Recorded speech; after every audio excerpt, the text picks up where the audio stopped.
वंचित बहुजन आघाडी संघ कार्यालयावर मोर्चा काढणार आहे। छत्रपती संभाजीनगरमधल्या संघाच्या कार्यालयावर हा मोर्चा काढला जाणार आहे। संघावर बंदी आणण्याची वंचित बहुजन आघाडीने मागणी केलेली आहे। तर आता वंचित बहुजन आघाडीने काढलेला मोर्चा हा केवळ स्टंटबाजी आहे अशी प्रतिक्रिया राष्ट्रीय स्वयंसेवक संघाच्या स्वयंसेवकांनी दिलेली आहे। या संदर्भात काही स्वयंसेवकांशी आमचे प्रतिनिधी सचिन बडे यांनी संवाद साधला, आपण पाहूया। आपल्यासोबत स्वयंसेवक आहेत। राष्ट्रीय स्वयंसेवक संघ जबाबदारीने तुम्ही काम करता, त्यांच्यासोबत अनेक वर्षांपासून काम करताय, जबाबदारी आहे तुमच्यावर।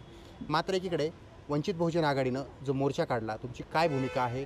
तुम्ही ह्या भूमिकेमधून किंवा त्यांच्या या भावनेमधून सहमत आहात का? छत्रपती संभाजीनगरमध्ये सुद्धा महाविद्यालयीन विभाग संघाचा एक असतो, तर त्याच्या माध्यमातून कॉलेजच्या समोर बाहेर कॉलेजच्या की जॉईन RSS नावाचं एक कॅम्पेन चालू होतं आणि अतिशय शांततेने सुरू होतं।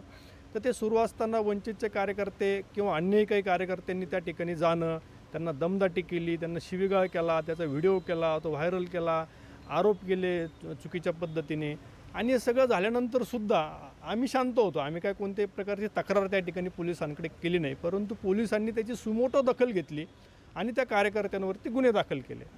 आता अशा पद्धतीने गुन्हे दाखल केल्यानंतर वंचितनी पोलीस प्रशासनाला प्रश्न विचारला पाहिजे होता, त्यांच्यावरती आंदोलन करायला पाहिजे होतं, परंतु त्यांनी त्यांच्या राजकीय हेतूसाठी किंवा त्यांचे काही स्वार्थ साध्य करण्यासाठी त्यांनी RSSला टार्गेट केलं आणि संघाच्या कार्यालयावरती मोर्चा काढण्याचं ठरवलं होतं। आज त्यांचा मोर्चा त्या ठिकाणी झाला। बरं, हे जाणीवपूर्वक खोटेपणाचे आरोप आहेत। काहीतरी संघाला टार्गेट करायचे, कुठले तरी बिनबुडाचे मुद्दे उपस्थित करायचे आणि राजकारण स्वतःचं करायचं। आता त्या दिवशी नोंदणी करत होते। भारतीय संविधानानुसार सगळ्याला अभिव्यक्ती स्वातंत्र्य आहे ना, सगळे आपले विचार मांडू शकता, आपले सदस्य नोंदणी बनवू शकता, त्यांनी करावं, आपल्या मोठ्यापणे संघटन वाढवावं। जाणीवपूर्वक जायचं तिथे, शांततेमध्ये तिथे काम करणार। त्याकरता कॉलेजच्या आतमध्ये नव्हतं, रस्त्यावरती होतं। रस्त्यावर सगळे आपलं काम करू शकतात। जाऊन त्यांना शिव्या दिल्या, त्यांचा स्टॉल उधळून लावला, शिवगाळी केली, हे कुठल्या नियमामध्ये बसतं ना। बरं, जो आज मोर्चा झाला त्याला कसं पाहता नेमकं? तुमच्या नजरेतून हा मोर्चा कसा होता? हा जो मोर्चा आहे ना, हा येणाऱ्या निवडणुका आहेत, निवडणुकामध्ये काहीतरी राजकीय फायदा झाला पाहिजे, समाजामध्ये ध्रुवीकरण झालं पाहिजे, अशा उद्देशानं हा मोर्चा ना। खरं म्हणजे जर त्यांचे गुन्हे दाखल झाले, ते काय संघाने गुन्हे दाखल नाही केले, संघाने कुठल्याही पद्धतीची त्यांना भूमिका न दिली तरी सुद्धा त्यांचे गुन्हे दाखल झाले, ते पोलिसांनी केले। पोलिसावर, प्रशासनावर, जिल्हाधिकारी कार्यालयावर, आयुक्तालयावर त्यांनी मोर्चा काढवला। संघाच्या कार्यालयावर मोर्चा का काढायचा आहे? याच्या मागे गते यांचा उद्देश हा फक्त राजकारण करायचा, संघाला टार्गेट करायचं, हा त्याच्या मागचा उद्देश आहे। तो फक्त एक राजकीय स्टंट होता, आमचं त्याकडे तसंच बघतो।